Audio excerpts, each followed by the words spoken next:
All right, ladies, welcome everyone. Thank you for taking out your time to be part of our TSI Women's Month dialogues. I am your host, Ndogozo Happy Msiza. I am originally from Bumalanga, but I am currently residing in the Northwest in Mahikeng. So I'll be briefly just, I'll be doing the welcoming and the introduction of our speakers. So the whole aim of us having the Women's Month dialogue and basically having it under the theme that says celebrating career-driven women. We believe that women have come a long way in their lives and they have slowly but surely been able to contribute to the significance and the growth of their communities. So this is going to be our timeline for today. We're going to start at 3 and it's going to end at 4. So we are going to have our first two speakers, which will be Thuso Molife, to be Laetitia, and then afterwards I'll make another introduction to our second last speakers, which will be Xatyiswa and it will be Njabulo. And then from 4 until 4:15, everyone is more than welcome to bring in their comments and their questions. All right, we are about to start. So I'm just going to read the speaker's biography. So the first one is Ms. Thuso Molife. So Thuso is a member of the African National Congress and is serving as a student leader and a member of the South African Students Congress, SASCO. She's from the Northwest Province under the Dr. Kenneth Kaunda district. She holds a Bachelor of Arts degree in Political Science and International Relations. She is pursuing her Bachelor of Arts in Honors under the International Relations. She's the current Secretary General of the SCC at the Northwest University Mahikeng campus. Then our second speaker, we have Ms. Laetitia Piers, and she is a Geographic Information Systems Technician by profession and a driven business owner. She holds a Master of Science in Biodiversity Conservation and Biology at the University of the Western Cape. She started her business 3 years ago called Sheer by Design, where she manufactures her own natural hair and skin care products. Laetitia, I'd like to give you the platform to be the first speaker, and you may start. Okay, let me just give you a chance to share your slides, then you may start. Okay, may you please just check if you are able to share your slides?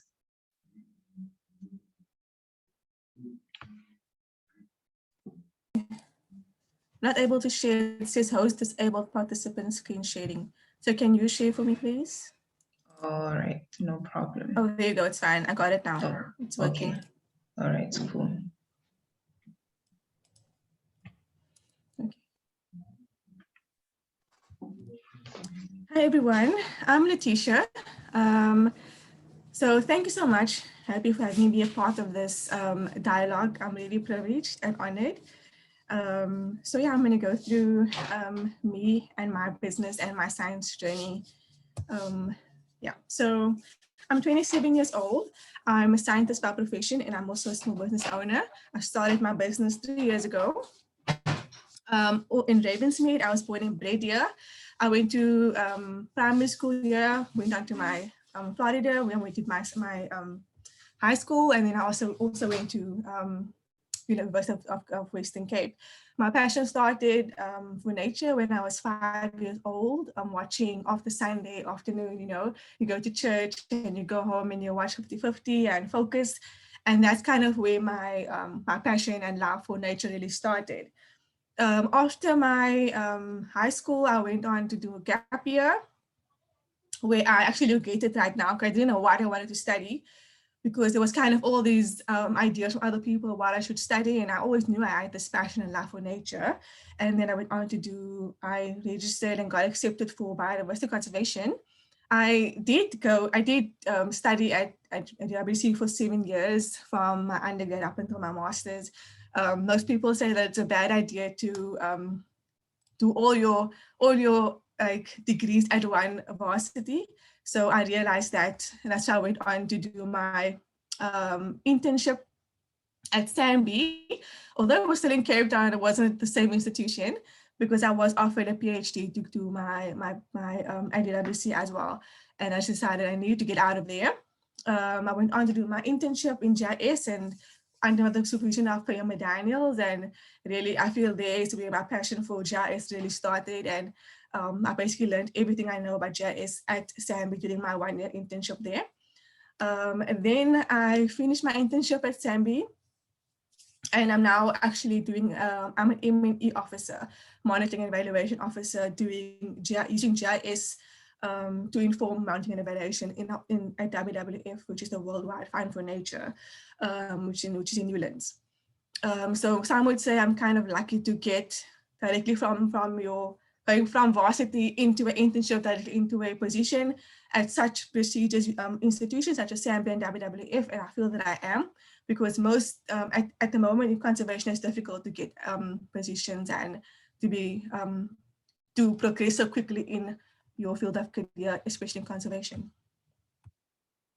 So what do I do at WWF? I work in organizational performance team. It's a new team at WWF, where we are now consciously trying to work towards our monitoring and evaluation, and understanding how our work impacts the environment and the social aspect of communities.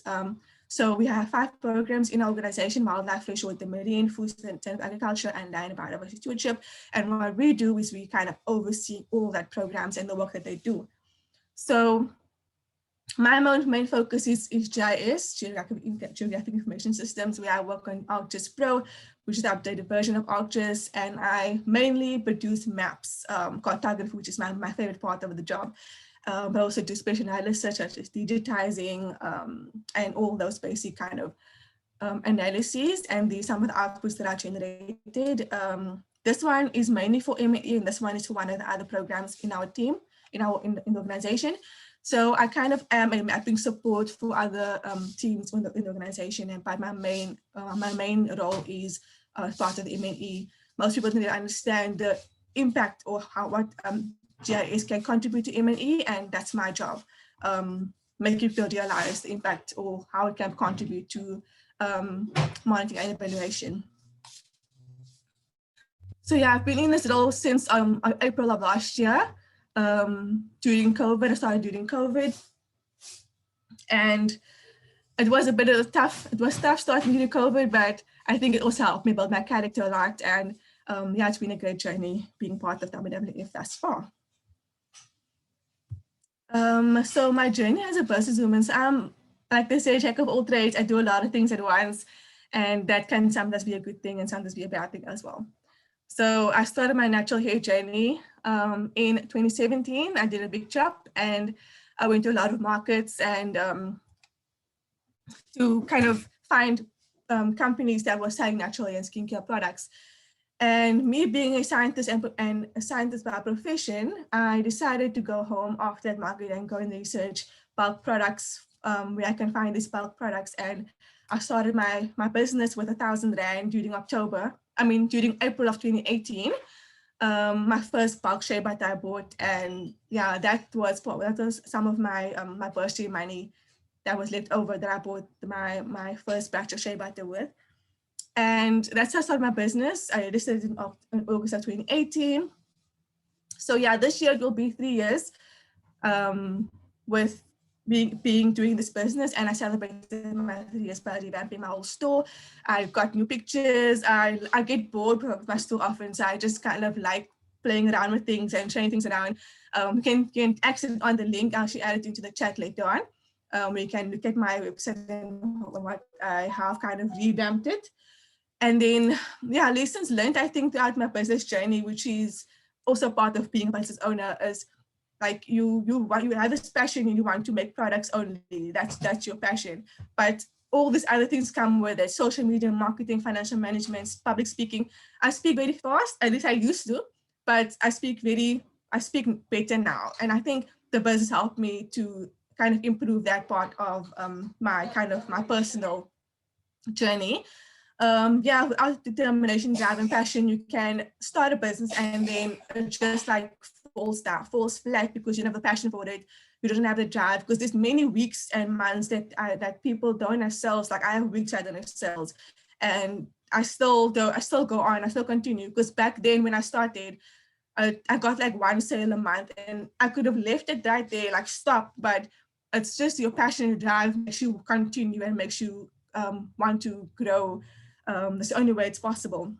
Yeah, and I definitely think having a business mentor, which I'm part of my R Labs, which I like a year of training and classes with R Labs. It's a NGO in I think in Woodstock. So I have a business mentor now, and I think that's really important as part of being a businesswoman and being successful in your business. Like kind of just sharing sharing your ideas and being kind of like a backup buddy for you. So this is my hair care business. I sell hair and skincare for the entire family. I first only had hair butters, which was my castor, almond, and grapeseed butters, and expanded to black soap, essential oils, carrier oils, aloe vera gels. I recently, yesterday was my Monday, right? I launched my activated charcoal and my paint and clay. So that's three new products that I have in the brand, and my flaxseed oil. And next up for Shape by Design is expanding my whole range into a whole hair care, and from shampoo up until styling products. So yeah, that's my business. And I think having your why, knowing why you do this, is important to keep you going in both science and your personal business as a business owner. You need to have a reason why, because it gets tough all the time. It always gets tough, and you kind of want to know what you don't know, you don't want to continue. So yeah, knowing your why. My family definitely is my why. Them being like, showing them like that I am, like, I think it just makes me realize that I have to keep on going, and getting us into a better situation is also my reason why I do this. And I started a MPC, which is a subsidiary of my company, which is Shape by Design, where I donate a sanitary box to 10 girls in Kalkfontein. A portion of my proceeds go to that NPC. So yeah, that's definitely what I think. If you want to be a good a good scientist, as well as a good businesswoman, you need to know your why and have a passion and drive for what you do. And yeah, you can only succeed from there. That's me. Thank you. Thank you very much, Laetitia, for the wonderful presentation that you just gave us. Thank you for explaining the type of career that you are in, and having to multitask between being a scientist and a businesswoman. I can imagine how challenging it can be at times. So our next speaker, I'd like to introduce Exie. I'll just read a short biography about her, and then I'll also read a biography about Njabulo. And I'd like everyone to please mute their mics. All right, so Miss Xatyiswa, aka Xatyiswa Maqashalala, is a certified life and leadership coach. She is a motivational speaker and is currently studying towards her master's degree in sustainable agriculture. She is a Mandela Washington Fellow and serves as a board member of the Friedrich Ebert Stiftung Autumn School Alumni Network as a deputy president.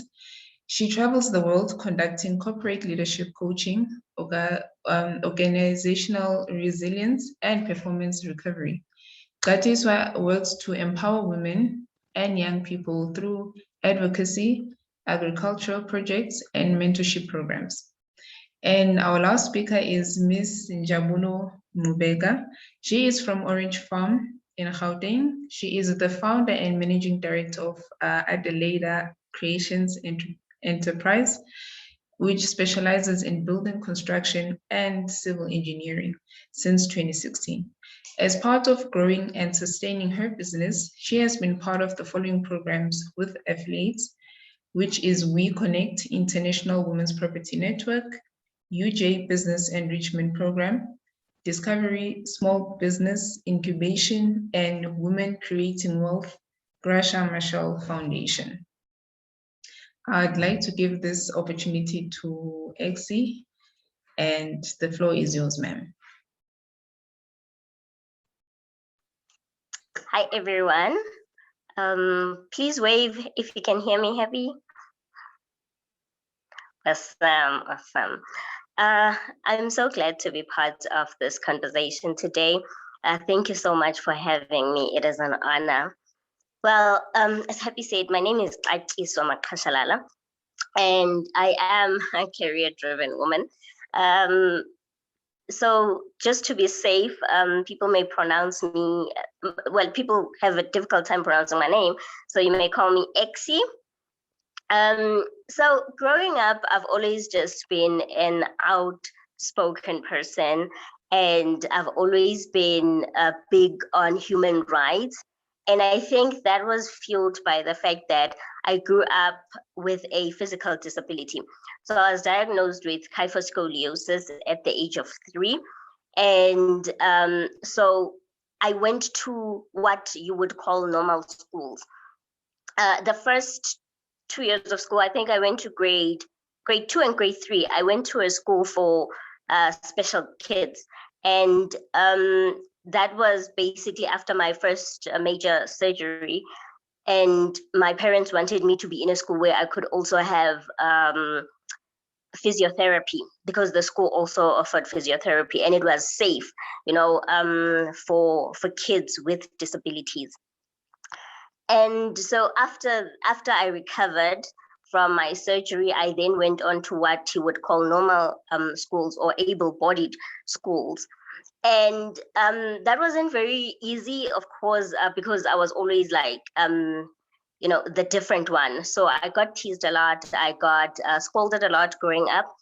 But of course, I do not wish that I had been in a school with special abled people, because I feel like I wouldn't know how to stand out when I'm outside school. And that's one of the reasons that my mother took me out of a special school, because she wanted me to experience the world as we know it, as it is. And because, I mean, we lived in a community with people who are able-bodied, and so she didn't want me to feel outside of my place when I was at home. And so, like I said, I was teased a lot, I was scolded a lot.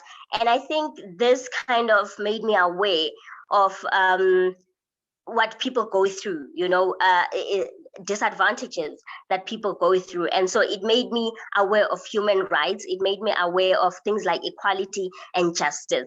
And so I've always just been a big person when it came to that. And I also learned how to defend myself, how to stand up for my own rights. And I think I was inspired to stand up for other people's rights as well. And so when I was in school, I was academically smart. I got good grades. I was good in sciences, or maybe not in science. I was just good at a lot of things. But then I majored in sciences.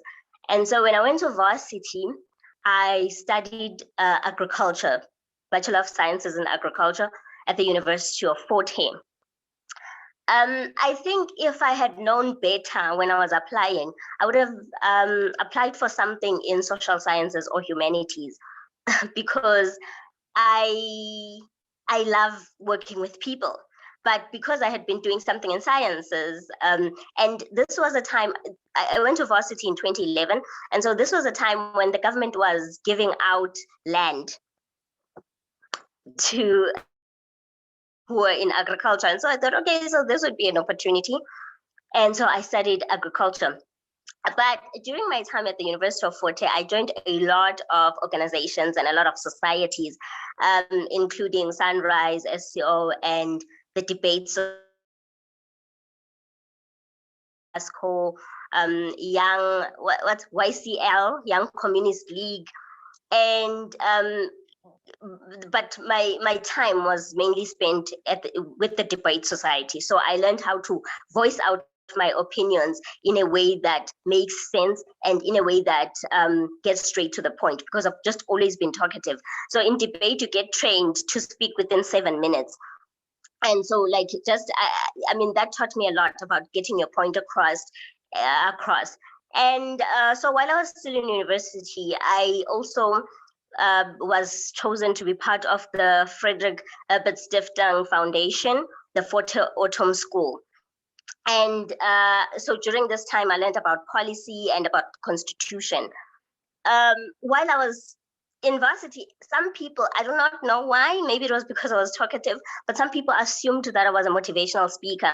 And so I got invited by a colleague to go speak at a high school that he was going to for career guidance. And this was the best 20 minutes of my life to that point. It was my first time speaking in front of people to motivate them and not just as a debater. But it was like, okay, this is what I want to do with the rest of my life. And so I went back to school the following day. I started telling all my friends that I'm a motivational speaker. And so I got invited to a whole lot more things. Even within the university, I got invited to speak at different faculties, at, closing ceremonies and all of that. And so I grew there as a speaker. After graduating from the University of Fort Hare, I went and I did a certificate in life coaching. I didn't know about life coaching until after speaking. You go sit down and a person comes to you and they say, you spoke about time management. I'm struggling in that. Will you please help me with that? And so I learned that that's called life coaching. And so I went and I got certified and accredited for it because I wanted to do with knowing what it is exactly that I'm doing and I'm not leading people astray. And so I got that certificate down. And then in 2018, I got accepted into the Mandela Washington Fellowship. Now, this was my major breakthrough because I got to go to the United States and I was placed at Kansas State University. Now, there are 3 tracks: the civic leadership, the public management, as well as the business and entrepreneurship. So I was accepted for the civic leadership.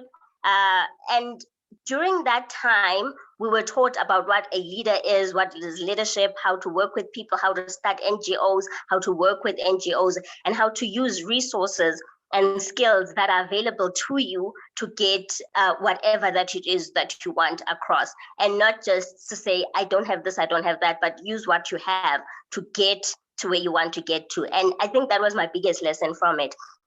And I also got the opportunity to make contacts with people from the US, as well as leaders from all over Africa who had been like me, who had been accepted into the program. So during that week of summit in Washington, where there were just a lot of people from Africa, like 700 of us from African countries, I made sure that I used my time to make as many contacts as possible, people that I could work with in the future.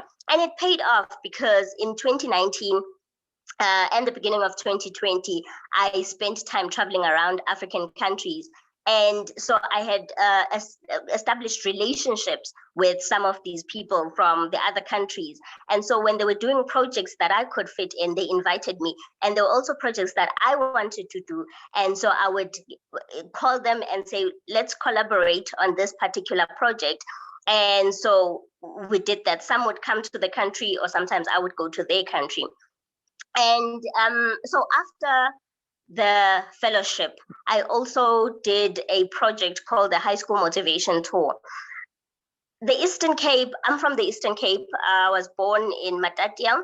And one of the things that bothered me about the Eastern Cape was the fact that we've got so many leaders who are from the Eastern Cape, but for some odd reason, the Eastern Cape has the lowest pass rate in matric, and it's got a lot of other issues, service delivery and all of that. So I thought, okay, so let me start with high schools. And I mean, I'm passionate about mentorship as well. I think that there's a lot that can be done for high school learners. There are opportunities that they don't know about. They don't know things that exist, things that could help them. And so I decided to do a motivation tour, high school motivation tour.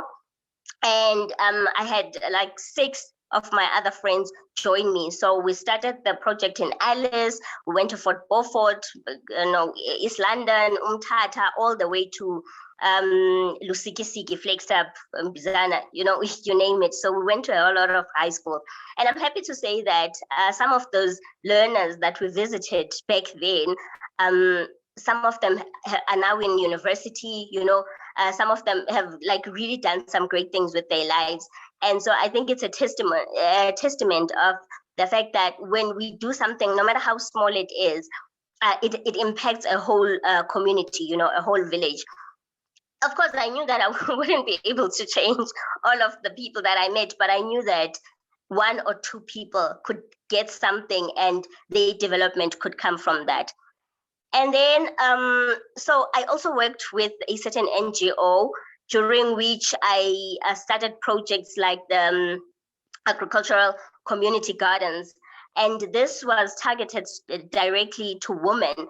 I looked at how some women are good with agriculture, but they do not have access to land, they don't have access to seeds, they don't have access to fencing and all of that.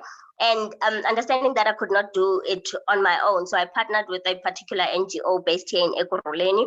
And so we got the tools that women needed to do these agricultural projects of theirs. And we worked in Venda and did one in Matatiel, where I'm from. And the community gardens are still going on, so that's awesome. So having done everything that I've done, one of the things that I think Laetitia put a whole lot of pressure on us, because now I'm like, okay, what now? So one of the biggest lessons that I have learned in everything that I do is in everything that I've done and everything that I do. Currently doing my master's in sustainable agriculture with the University of Free State, and I'm still doing my my outreach work. I'm still working with NGOs, especially consulting as an agriculturist. I still travel, although I'm not able to travel outside the country right now because of COVID regulations, but I'm still able to travel around the country to do more projects. And recently I worked with the Department of Education in the Eastern Cape to work as a learner support agent. So basically it's people who stand as social workers within schools, because they have come to an understanding that kids don't only just need science and maths when they're in school, but some of them are from child-headed homes, and some of them get abused and they bullied. And sometimes the teachers are too overwhelmed to notice these things. So the department wants there to be people within the schools who are there to take care of the emotional needs of the learners. And so I was working with the Department of Education and a few schools in the Eastern Cape with that project. So with everything that I've done, I've learned that some opportunities you need to make for yourself. Everything that we want is on the other side, otherwise we would already have it. And sometimes we can't see the bridge, sometimes we don't know how to get there. But what I've learned is use what you already have, use the resources that are around you, use the skills that are around you, use the people, human resources, use the people around you, make connections and make sure that you get to the other side. So for example, today, I'm meeting Laetitia for the first time, but I'm already thinking, I know what I can do with her. I know that we can work together in something, or just sometimes it just takes to keep a person's contact. And tomorrow you meet somebody who's in business and they're like, I don't know how to get this off. And I'm quick to say, I have a friend, Laetitia, and she's based in the Western Cape, but I'm sure she can assist you in this and this. And that's how I've got everything that I have. I have used connections around me, the connections that I've made. I have used my skills. I have used resources around me to make sure that I am going to the other side somehow. But there's never been a point in my life where I'm just sitting and I'm like, oh, I have no idea, how to do this, so I'm not going to do it. Yes, sometimes I have no idea how to do it, but I find out how it can be done. So I think humility is another important thing, because you can't make connections with people if you're not humble and you think you're a know-it-all. Thank you. Wow, that was beautiful, Exie. Thank you so much. And as she emphasizes, be humble at all times and use your humility to be able to connect with people and make more connections with whatever it is that you want to improve in your life.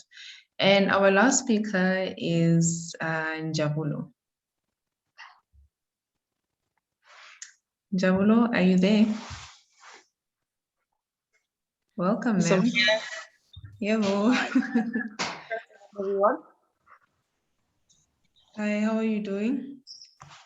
I'm nervous. I've started two speakers. I just got more nervous, but at the very same time, I'm excited and inspired to see young people doing so much in our country. Okay, so I think I should start. My name is Adelide Nqubeka. I'm the founder and director of Adelide Creations Enterprise. It's a building construction that has been established since 2016. I'm just here to share my story, how my journey started and where I am now. I started my company in 2016 and the most very difficult time of my life where I was 8 months pregnant. I didn't know anything about construction, but something in me just told me to go for it. It was the most challenging time in my life. I remember I was ugly, I was tired, I was overweight, and unfortunately, my family didn't understand why is she doing this because I had a very well-paying job, but I quit. And then my mom was like, "Why are you quitting a job that pays you well? And here you know in construction how you get paid."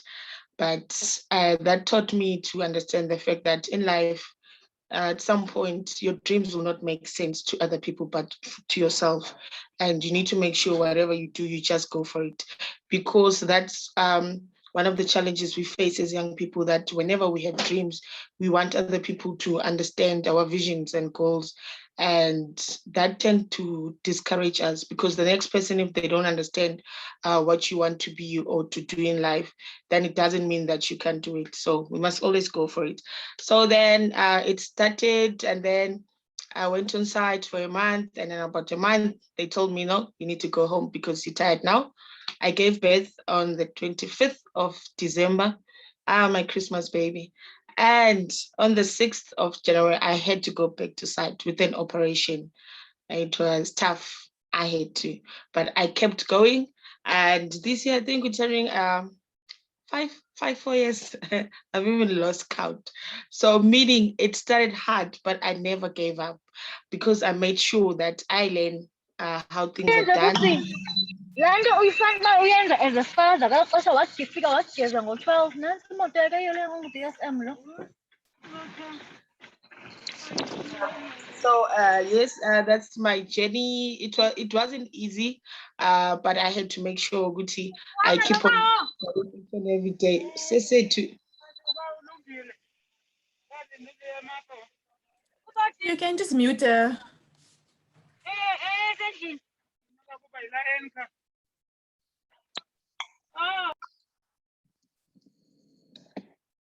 Can I continue? Okay, yes. So as I was sharing my journey, then from there I started learning everything on site, and I was privileged enough to have the best guys on site where they taught me how things are done. And I also learned too that collaboration is better than competition. We need to understand that the cake is big enough for all of us.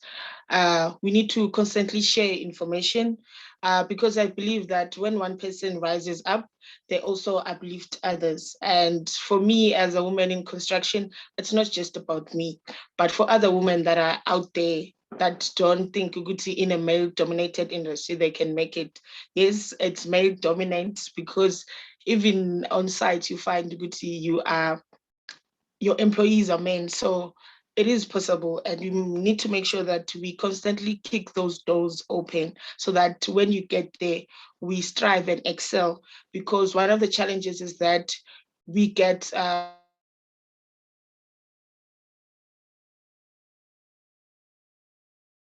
as much so that we make sure we excel, because believe that when one woman does well, we also inspire others, and it gives hope that women actually can do this, because our role is not just to be wives, mothers, and just to be in the kitchen to cook, but we need to make decisions, big decisions and companies, in our own businesses.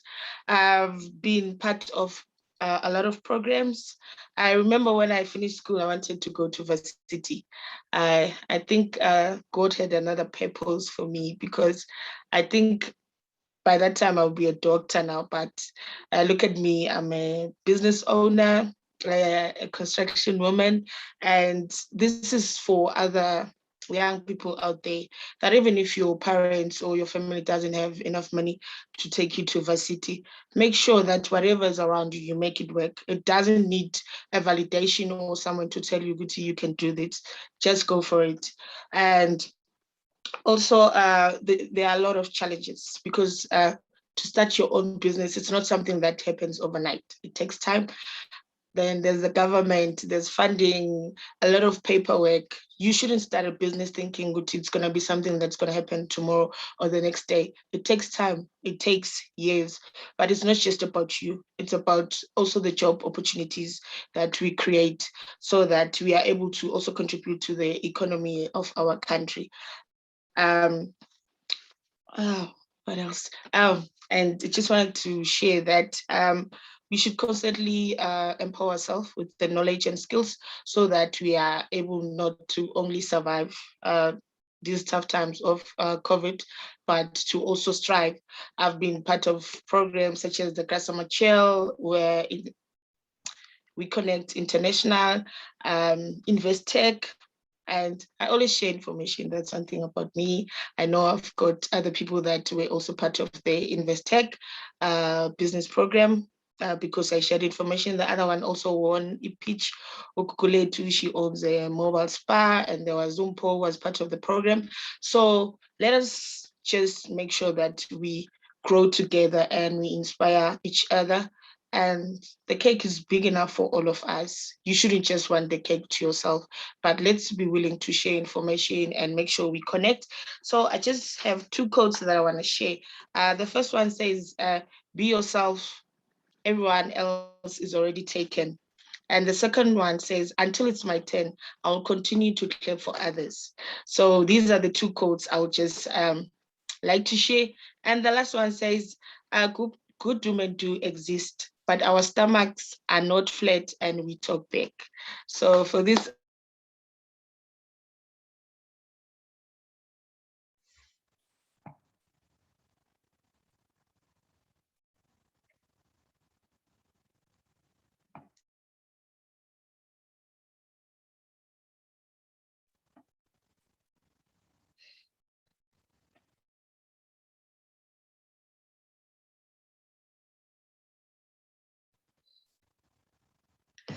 Thank you so much, Njabulo. I like the last quote that you just said there. It's quite funny, but there's a lot of truth in it. Thank you so much, ladies. So I have a question from Exi, but then before I go to a question, may I please just pose a question to all of you ladies. So my first question is that I'm quite sure that all of us are very much aware of the challenges that women the challenges that women face in all aspects of their lives. And in most cases, it's that of their careers. So from the challenges that I've picked in most cases is that women go through a lot of discrimination. So I'd like to find out from you guys, how did you guys manage to overcome any of the discrimination that you guys have come across, whether it's you, Njabulo, in construction, whether it's you, Laetitia, in science, and you, Exi, in terms of being around people who are normal but might have seen you as someone who's not so normal.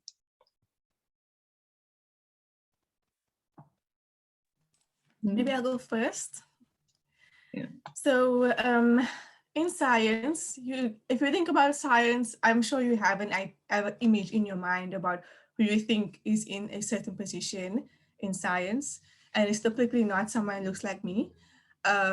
Being a female, being short and looking so young as well, you kind of get these people thinking like you can't do the job.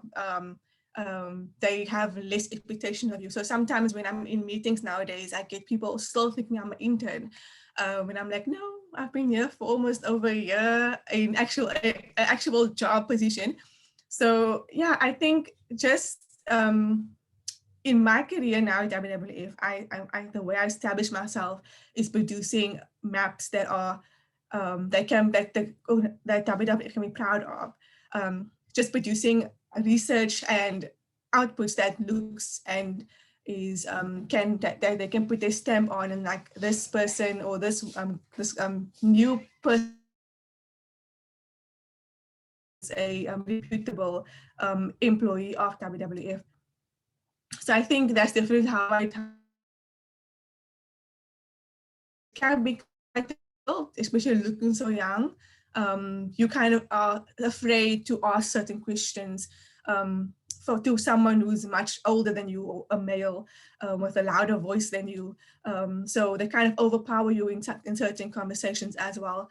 But just kind of being persistent and having faith in yourself and knowing that you can do something even better than some people who would like a male, for example, possibly would, and they would probably more trust in better in this position than me. But with my products, I'm able to show that I'm better for this position than anyone else. So I think that's how I did it, and I'm still doing it. Okay, so for me, I'm also very small. I'm short, I'm tiny. And I made a joke a few days ago on Facebook because I was invited to this event.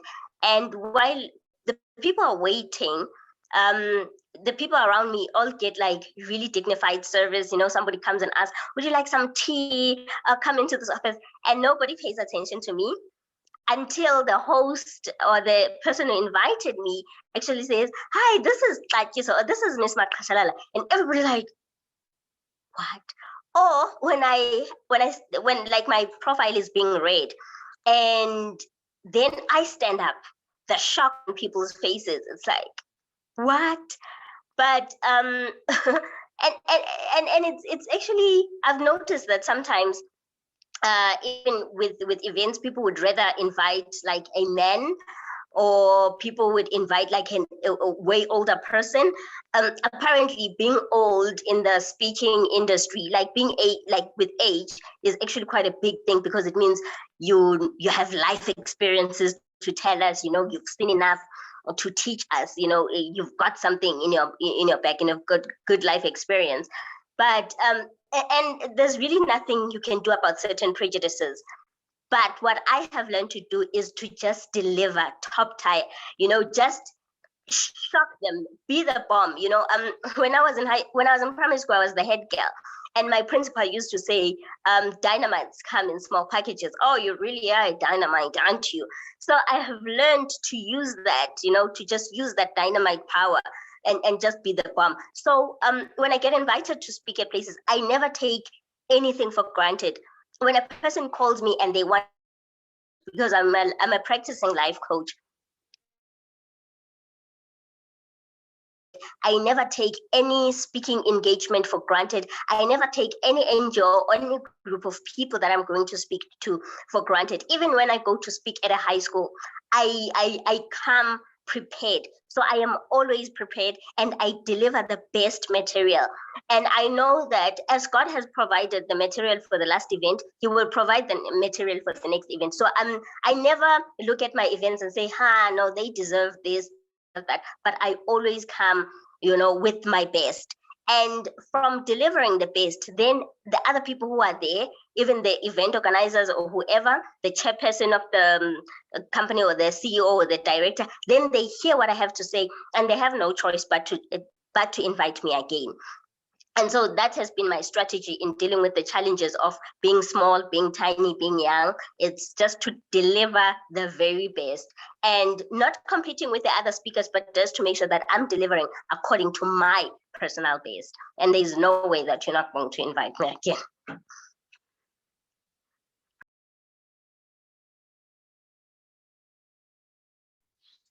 This is such an inspiring event. How I've dealt with this, I think it's something that takes time, but for one, I think I enjoy talking to myself on the mirror in the morning every day. I think I would have a house with mirrors everywhere because I believe that it boosts your confidence and it makes you fall in love with what you see and fall in love with yourself. There's a lot of discrimination. I think for women, there's always a challenge because you'll find that as women, we are minority and majority, it's male, and they always want to work together and sideline us. So I make sure that I always show up, I smile with them, and I want to get involved and make sure that I show them that I can do it. I can do this, whether it's supposed to be done by male or female, because it's not just about proving a point to someone, but understanding that you're doing it for yourself. I think even if someone would come and discriminate you, it wouldn't even matter because you know what your vision is. I think one of the speakers said that sometimes you don't even see the end of the tunnel, but when you constantly engage with yourself and believe in yourself, you will already see the end of the tunnel before you even get there. Just believe in yourself. You believe in yourself, but yourself, and wear that smile. I think smile is one of the best things that we can wear because it also gives hope to someone else, even if someone is sad or is going through something, but just for you to smile and believe in yourself. And each and every day, make sure you wake up in the morning and tell yourself, Guti, I can do it and I'm definitely going to do it. Whatever life throws at you, we fall. I think we know how many times we fall, disappointments, but we make sure that whatever happens, we wake up, we make up, and we show up each and every discrimination.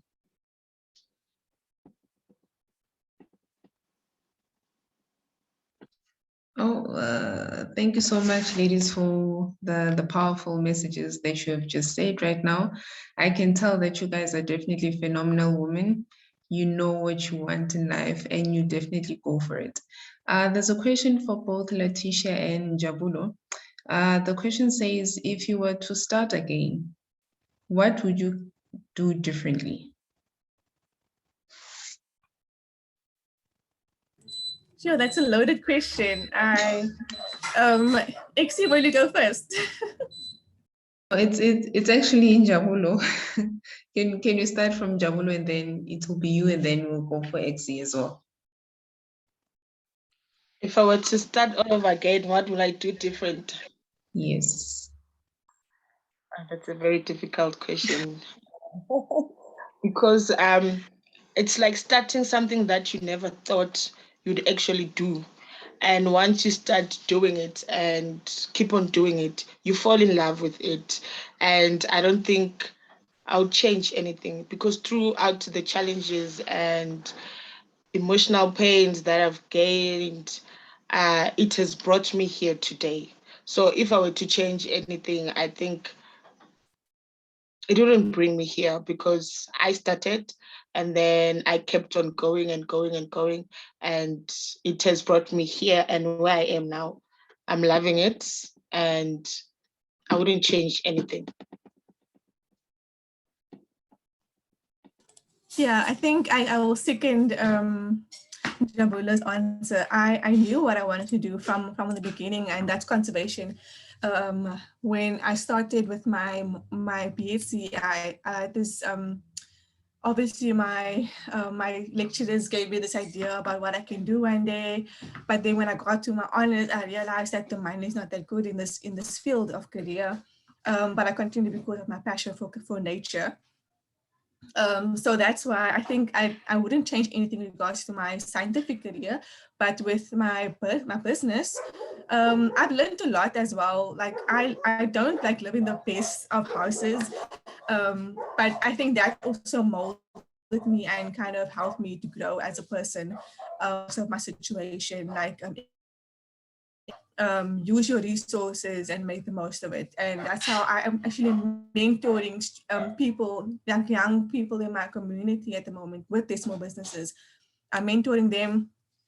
I'm helping them build websites. I've recently started building websites. So I'm a creative. I used to draw when I was younger, like arts and stuff.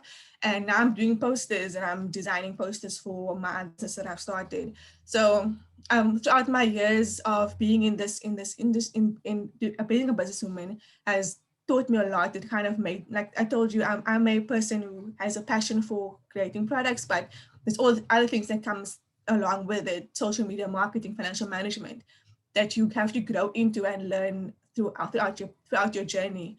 And I think I started at the right time. I was a bit more mature than when I was doing my BSc. So I wouldn't change anything with that as well. Yeah.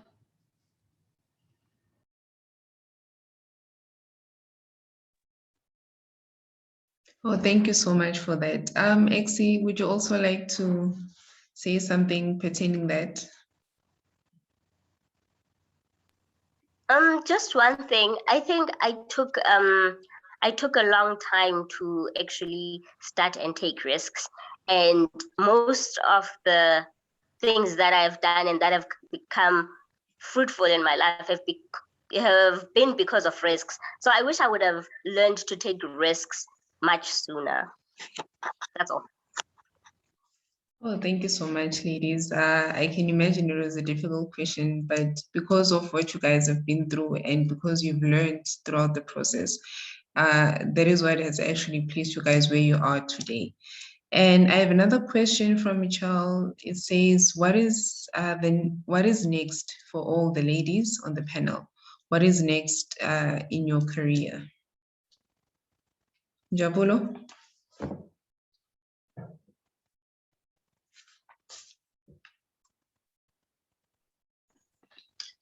What is next for me? I've recently been enrolled for a program with ORIC. It's an incubation program for small businesses, and also AWIC, it's African Women Entrepreneur Cooperative. What's next is that bigger things are yet to come, because by the end of the program, we're having a lot that we're going to implement in the business and systems. And I believe that for the next coming 12 months, we're going to hire more people and we're going to increase our revenue, add more zeros there.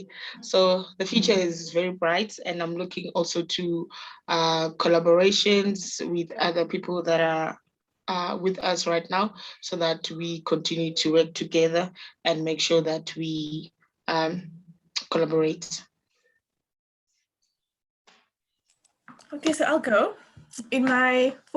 Obviously in my scientific career, I want to grow in my profession, grow in my position, and also maybe get a permanent contract, because like, you know, in conservation, you go from one contract to the next contract. So yeah. So in my small business career, I obviously want to get onto the major retailers. I'm looking at Takealot at the moment and Clicks. And then I want to manufacture my AK range, so that's coming up. And yeah, just add more ladies to the business. So I have some agents across the country who work with me. So I want to add more of them and empower more ladies and work with more ladies throughout the country. So yeah, that's what's up for me.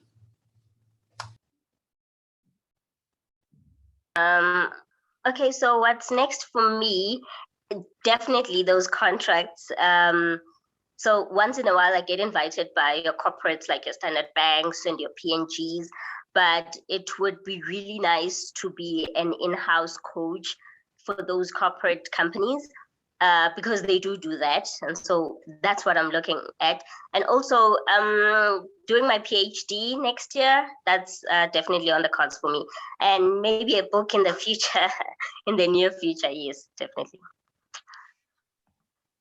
Oh, that is great, ladies. It's nice to see that you guys continue dreaming It's good to see that you guys are goal-driven, and I believe that anyone who's watching this and who is understanding your story is definitely going to be inspired. The next question is from Alex. What advice can you give to someone who wants to start but needs to get over that fear of starting? I think Laetitia. Oh dear. So yeah, I get this question a lot, but I think just start. That's all I can say, because I had the fear as well. And start small. Always be realistic with your goals and expectations. Start small. I started with 1,000 rand. I have like a whole week. I have a whole range now. So yeah, I think being realistic about your goals and like, yes, plan, have an idea, and execute. And also don't give up, always stay inquisitive, always wanting to learn. No one's going to give you everything on a platter. That's not how it works. You have to work for it. You have to, like I said, I built my own website, and that I did by just teaching myself, being inquisitive, going on the software and being like playing around with things. And it's the only way you're going to learn, teach yourself. It's a skill I can't impart to someone else. Yeah, I think just start small, and over time your venture will grow. I'd like to add to that. I think the answer is just do it, because I've learned that we want to wait for better conditions where you feel comfortable. The only time you should start is that time when you feel challenged and you like, I can't do it. That's the time you need to start, because we tend to delay achieving our dreams and goals because we want better conditions. You want someone to invest in your business. You want someone to give you money, or someone to actually tell you, Guti, you can do it. And it all starts with you by believing in yourself. And another thing is that you should never be afraid to ask. If you see someone doing something and they are doing well, you must never be afraid to ask. Be willing to ask so that you are able to learn, because it's not an easy thing to do on yourself. We also learn from other people how they're striving, and some will be there to give you the answers that you need. Some won't be there, but we know, Guti, you need to be persistent and determined so that you keep on going, because it's not about the other person not answering your question, but it's getting the answer that you need at the end of the day so that you are able to strive and start doing your goal. Because we know as small businesses that sometimes you start thinking, Guti, there's funding from the government, and then you go there are a lot of things that you need to submit, paperwork, and a lot of people tend to give up because of that. What I would say is that find the resources that you have around you and make use of them. Yeah, no, that's really great. And I'd just like to find out from you ladies, did you guys ever have any mentors while growing your careers? And also, are you guys mentoring maybe other females or any other person that is, let's say, in the same career space as you?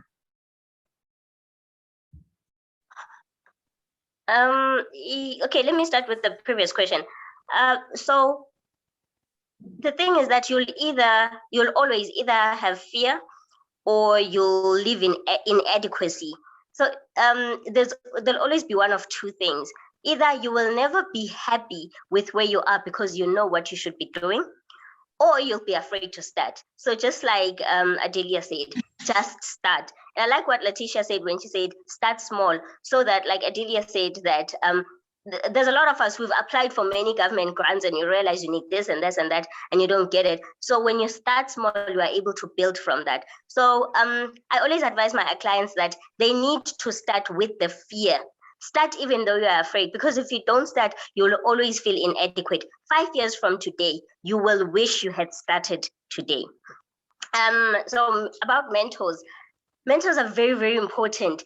They are difficult to get because people are busy, especially the kind of people that we want to mentor us. They're busy, but mentors are very, very important because, you know, I don't mean to be somehow or to be cocky, but you do get to a level in your life where the people around you look at you as if you know everything. So they don't correct you when you are wrong. You say things that you shouldn't say, and they don't correct you because kaloku Xatyiswa who's made it, who knows everything. So having a mentor gives you that option to make a mistake with someone who's going to correct you before you make even bigger mistakes. So I highly recommend mentors. Get yourself a mentor.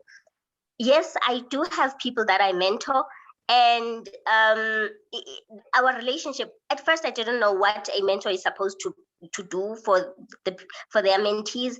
So I've had to learn, especially by asking them the question. So, for example, when a person comes to me and they say, "Will you please be my mentor?" I always ask them, "What do you want from me? What do you need from me as a mentor?" And then I move in that direction, because sometimes a person wants a mentor, an agricultural mentor, or a mentor in terms of academics. Since I'm doing my master's, a person be like, "Hey, you're doing well in your academics." So sometimes a person wants a mentor who is in business, because I'm also in business. So, so I always ask them, what do you want? But it's important to have a mentor. It's also very important to have a mentee, because they also keep you on your toes. Nice.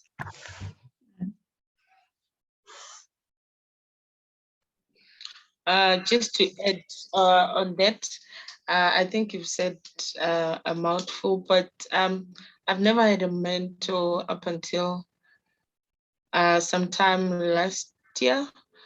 Just like you said, mentors are hard to find, and because most of them, they are busy, they have their own things to do. But I've realized that in order to make a relationship work with your mentor, you need to be on the same path where you actually communicate with your mentor. Guti, what is it that you want? Because sometimes I think we had this mindset, Yoguti, the mentor actually tells you what you need to do. And you need to tell the mentor, Guti, these are my goals, these are my visions. And your mentor would advise you, give you advice. And whatever advice your mentor gives you, it can only work if you make it work. Because, and your mentor is not always going to tell you things that you want to hear. You must be willing to swallow whatever pill your mentor is going to give. And it's all up to you to make sure that whatever you set your goals and your vision, you make sure you go out there and make it work. Because I think a mentor is just someone to guide you and keep you on track so that you don't go off track. If you're going out of track, and then your mentor will be like that lash that will be saying, no, come back here. So I do have mentees. Some they disappear, some they still remain, because I think that's the difficult thing, Guti. People want to hear what they think is the reality. And when you tell them the reality, it becomes tough, because people will come and say, I want to start my own business. There are some that have assisted to register their own business and get them into programs. Others registered their businesses and they saw, oh, she's doing well, and they think you're doing it overnight, and it actually takes time. So I also believe that it's also good to have a mentee, because it keeps you on your toes and you also learn from them. Because I think when you are having your own business, we constantly need to learn, because we need to find out how other people are doing things, what's working and what's not working, so that we can also adopt from their ways of doing things. Beautifully said. Okay, so I'll go. Sorry, my wife was a bit bad, but so yes, I do have mentees in my community, as I've said. It's two guys. They're also in the youth. So one has he started his private business recently, like a few years ago, I think like 2 years ago, and then another one who does like graphic design and stuff like that. So he contacted me through a local community Facebook group, and I've been mentoring them since then. My own mentor is part of the R Labs NGO. His name is Marlon Parker. So he's a founder of the NGO. I'm really privileged to have him a part of my business journey now, because I actually never had a business mentor. I never knew how to actually approach someone and ask them to be my mentor, because I'm a really shy person, I'm really introverted. But he keeps me accountable to my goals and my aspirations for my business. And my sister's here, Michelle, and I always get lots of ideas, new ideas, and things that I want to achieve and how can I say, take on. And I normally, when I get ideas, I don't really just sit and wait for like a month to think through it. I just do it. That's sometimes where they get their gray hairs from, because I'm someone that takes a lot of things on. And having my mentor, Marlon Parker, really helps me to keep myself accountable. And now I have homework every month to achieve and list like certain things down the T that we've worked through the previous month that I need to achieve for this month. Like he wants answers for that stuff that we've spoken about. So I think having someone that keeps you accountable and like a backup buddy in a way helps you a lot to achieve much more. And since he has experience in business and he's been doing the NGO for many years, it's nice to have someone like that, and it's really helpful. Yeah, and I would recommend anyone to have a business mentor. Oh, thank you so much, ladies, for enlightening us on that. Uti, it's very important for a person to actually have a mentor, so that we can at least have an idea of the journey or the road that you're taking. Then I'd just like to find out, based on the whole GBV violence that is happening towards women, how do you guys probably think society can try and change their attitudes towards women? Because it seems like society is seemingly not ready to see women leading. Society is not necessarily ready to understand that women are now educated, women now are knowledgeable, we are literate, we know what we want, we are career driven. So I'd just like to find out from you guys, how can society be a little bit more accepting of the kind of women that we are, and the generation of women that we are, and the next generation of women that is still going to come.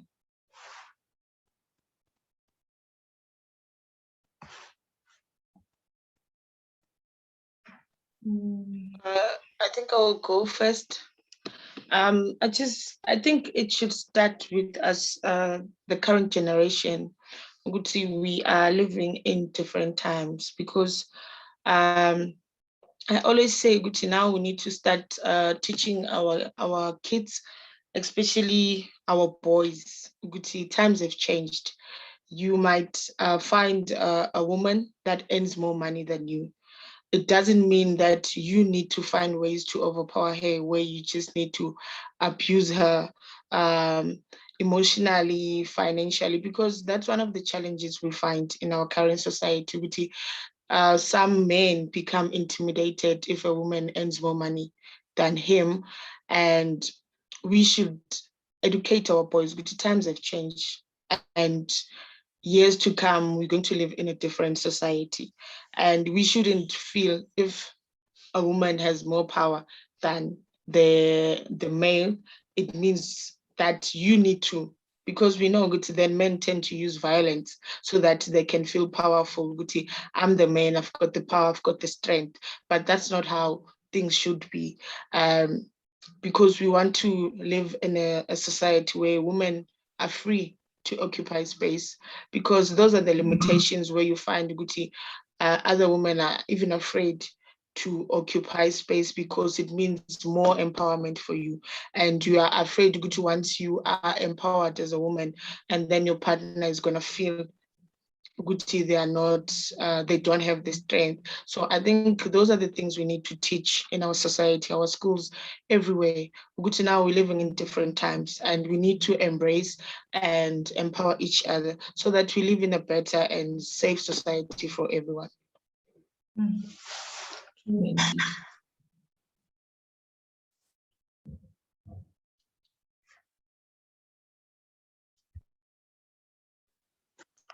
I absolutely agree. We need to have conversations around these. And we don't need to wait for events or Women's Month to have such conversations about women empowerment, but it starts even in our homes during dinner time.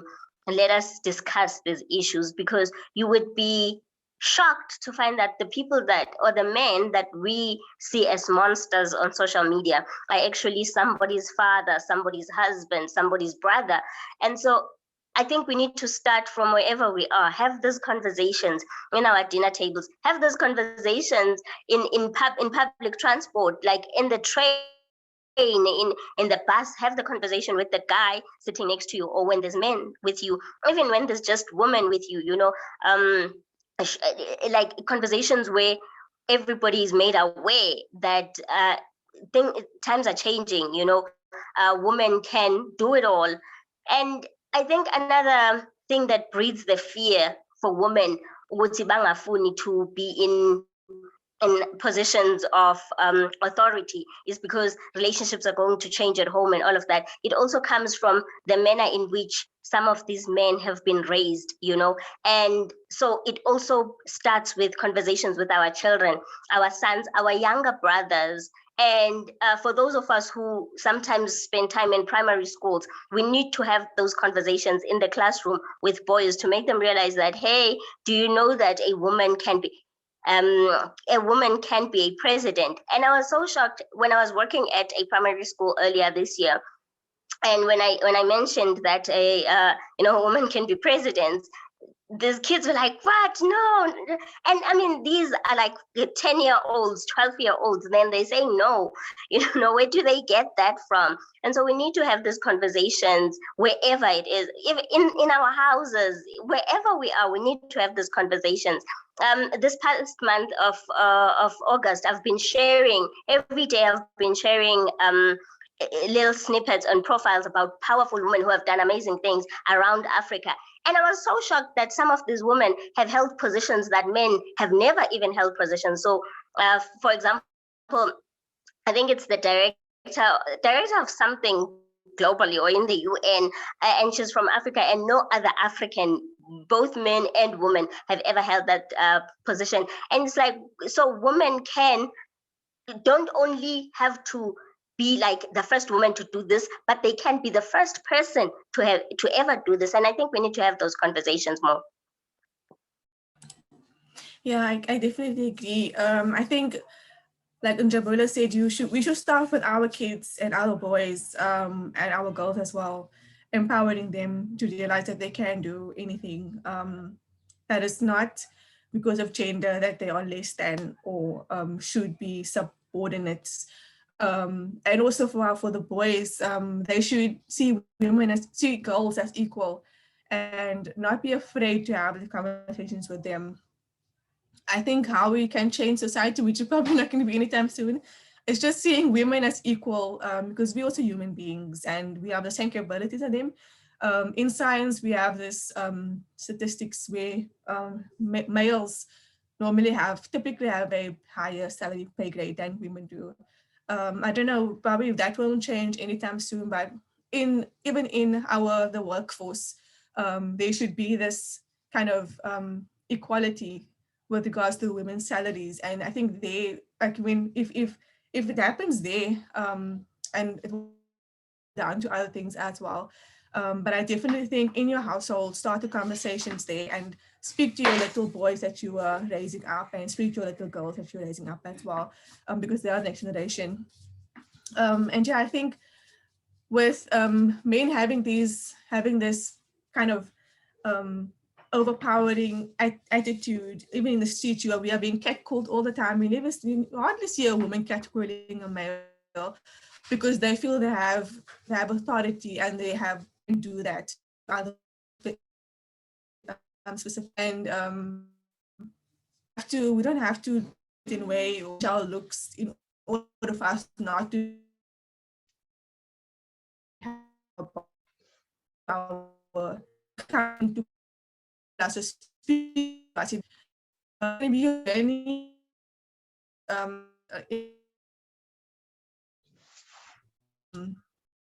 trickle down to other things as well. Yeah. And with what Laetitia just said, like for example, the issue of earnings, you find that men earn more than women, and this is one of the reasons why we need to penetrate spaces.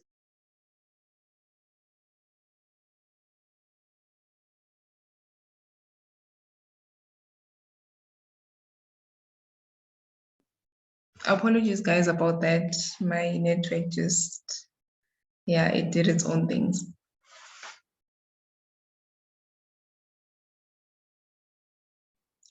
I'm not sure. Can you guys hear me? Oh, all right. Yeah, we can hear you. Yep. Okay, so I'm not sure who was still explaining, or Laetitia, were you done?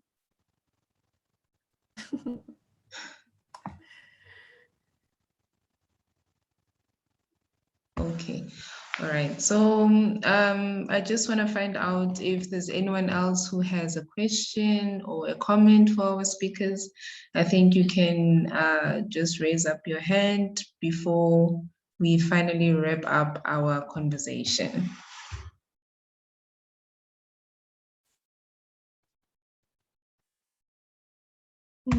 Okay, I think while we're waiting for... Okay, I've got one thing to say.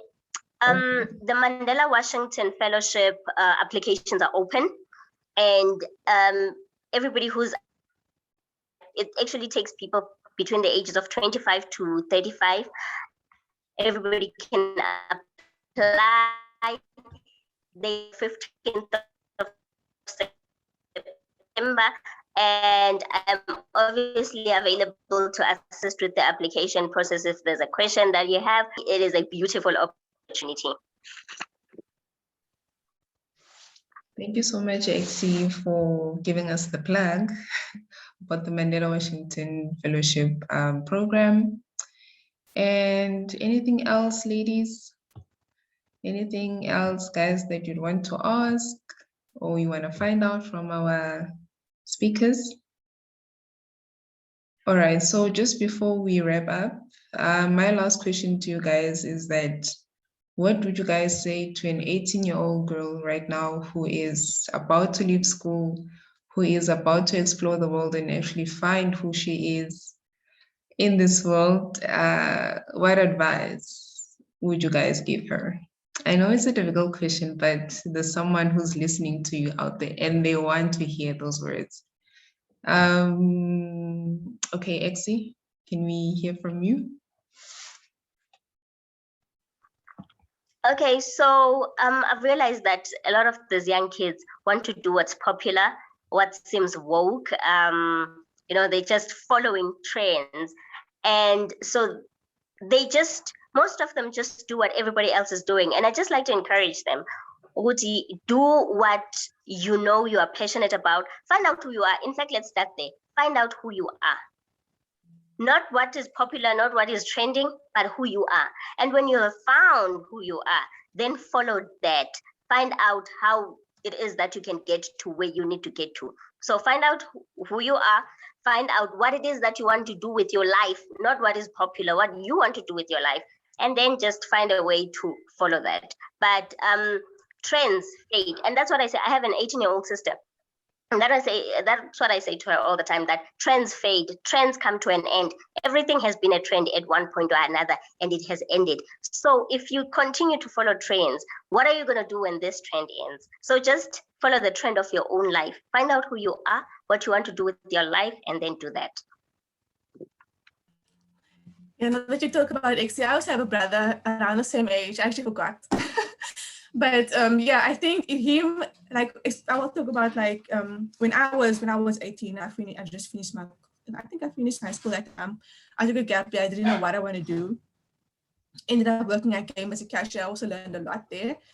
But I think if I knew my passion and what I wanted to pursue, and I trusted that gut feeling of what I love, I would have just gone on to do my BSc, and I wouldn't have wasted that year doing a gap year.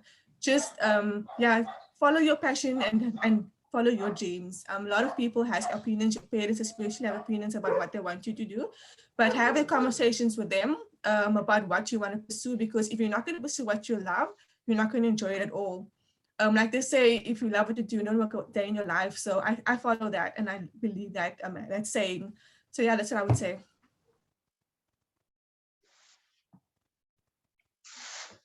I think just to add, I would say to that young person that you need to start somewhere.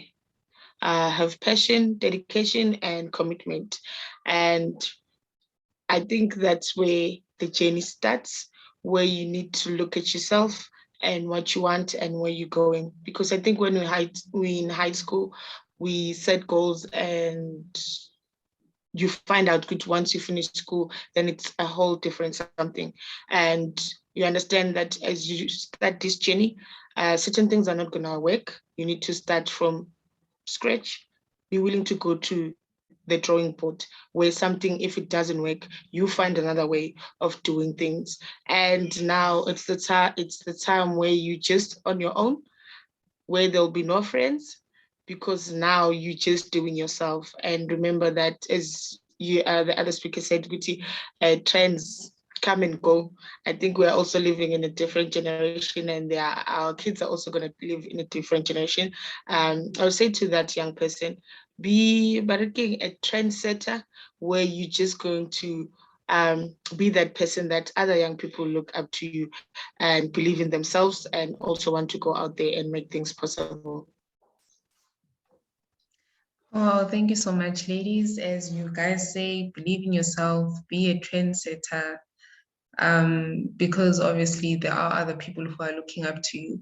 And what I've gathered from this conversation is that most importantly, you need to believe in yourself. You need to be confident. You need to start. You just have to do it.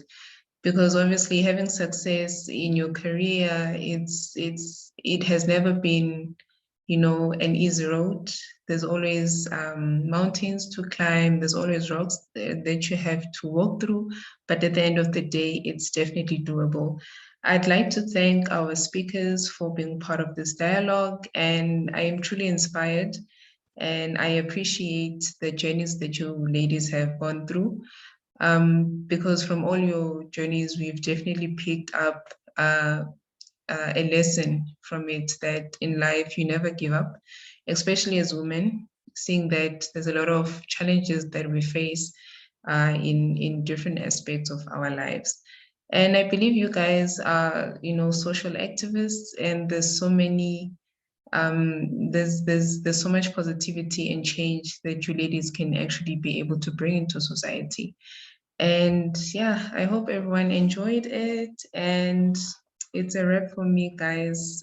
Hopefully this won't be the last time that we've hosted you guys on this dialogue. Apart from that, if you guys want to follow our speakers on Facebook, they are there. Yeah, that's definitely about it, guys. Thank you for coming. Thank you for taking your time, and enjoy the rest of your afternoon. Thank you for having us.